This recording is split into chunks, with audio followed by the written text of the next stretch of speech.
Nič, to je to. Uživi, lepo se mi.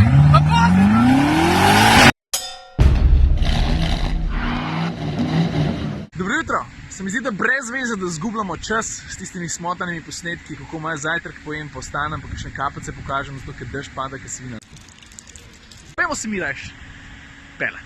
Po mojem ni treba posebej razlagati, da sem se ravno kar usedel v BMW M5, to je ta nova M5, 6. generacija. Vreme je daleč od tega, da bi bil idealen, ampak nič hudega. 3, 4.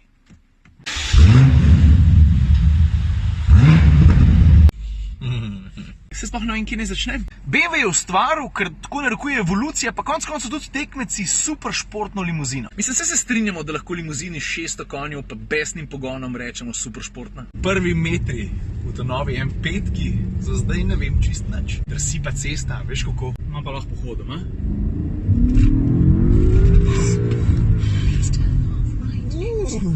No, pa smo že pri ta prvi prednosti štirikolesnega pogona. To pomeni, da navor lahko spraviš na cesto kadarkoli zelo, zelo hitro. Voz na avtocesto, treba pospešiti. God almighty! Vem, da vas je veliko tistih, ki niste bili najboljše volje, ker ste zvedeli, da bomo ta nov M5 štirikolesni pogon. Nič ni tako dober, kot zadnji pogon! Po eni strani je to res. Po drugi strani nas je pa BMW vse hitro potolažil, ker je rekel, ne rabiš skrbeti, lahko boš preklopil tudi na zadnji pogon. Je pa ta štirikolesni pogon, ne pozabiti, ekstremno pameten. Ponujati 5 nastavitev, bom več o tem povedal pol, ko prijem na dirkališče.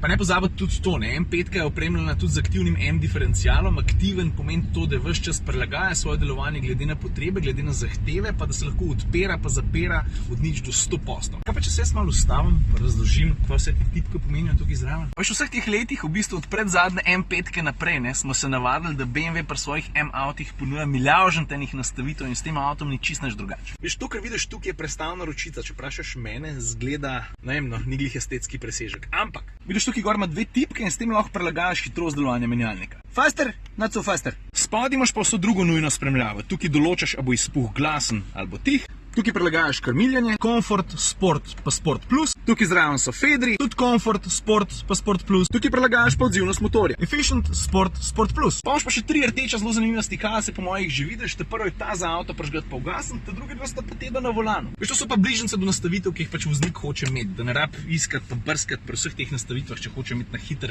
nekaj narejen. To že poznamo, to ni nič novega. Pa tako, kot sem rekel, lahko imaš tudi sam zadnji pogon, ampak do tega prideti moraš pa kakšno stvar vedeti. Za začetek to, da če ne znaš dosti dobro peljati, obstaja dosta velika verjetnost, da delaš samomor, če ga vklopiš. Zato ker 600 tako potentnih konjev na zadnji pogon v takšnem avtu. It's a death wish, my friend. A kaj moraš narediti, da zadnji pogon vklopiš?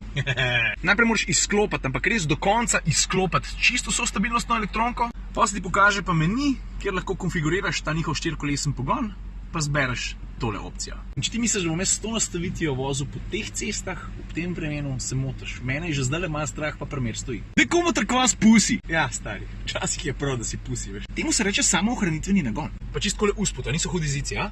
Ok, gremo naprej. No evo, movinke imam. Lej, pogoji niso najboljši, ampak takoj ti pa povem eno stvar. Veš, kaj sem razlagal, da se... Goddammit, stari. Da se E63 AMG pele zelo lahkotno, da dobro skriva svoje kile. No, nekaj podobnega, ampak se mi zdi, da je še pikico ostrejši zna pa tale avto. Naliv 600 konjev, 4-kolesen pogon, pa moram reči, da ne bom rekel, da izkoriščam vse, ampak velik pa definitivno.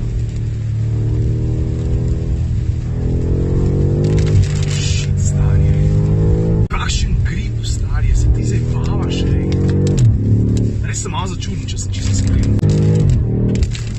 Pod pokrovom motorja vemo, pa imamo 4,4 litrski twin turbo V8, 600 konjev, 750 Nm navora. To pomeni od nič do 100 v 3,4 sekunde.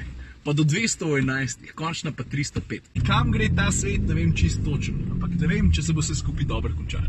In grede, veš kam grem? Tukaj na Cabo de Roca, da naredim eno slikco s tistim svetilnikom na najbolj zahodni točki Evrope, pol pa moram pa nazaj. Evo me, tukaj sem, zdaj grem pa nazaj. Drugače je tukaj kar lepo, veš, sam ne takrat, ko ful dež pada. Še nisem omenil. Čakaj, najprej bom mer pospešil. Hočem reči, da ti sedeži ne samo da dobro izgledajo, orang grabijo, tudi tukaj v ramenskem delu. Seveda sem zmeri tečen, samo škoga je takih, ki izgledajo dobro, pa ne primejo dobro. Veliko. Hitrostih ti sploh nam govoril, ker tole je ridiculous. Mogoče še eno oceni za Nemce, vem, da bojo zanj hoteli imeti koliko, švoh 120, pri nas pa ne vem, če v 170 dost. 50 ur razlike, ne? To pa ni tako malo. Ja, jaz mislim, da je varno reči, da ta avto hitro ki se vidi. Za konec pa mogoče, če pokomentiram še videz. Vse avto moram reči, ko se pol dotiš detajlov, je agresiven, ne? Predvsem zaradi spetnega odbijača pa tako naprej, ampak all in all, razen te napuhlosti, nabitosti, se mi zdi, da mu manjka neke take pristne agresivnosti. Kaj pa ti misliš? Če ga tako na hitro kje vidiš, pa da svetloba ni najboljša, nam rekel, da bi ga zamenil za navadno petko, ne? Ampak prav delač pa tudi nisi. Enač, to je to, uživi, lepo se me, pa pozdrav!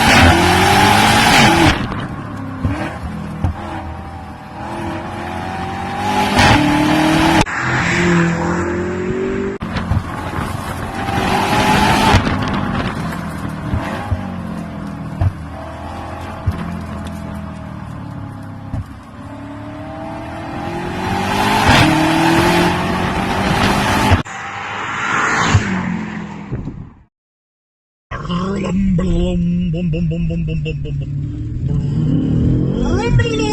bum.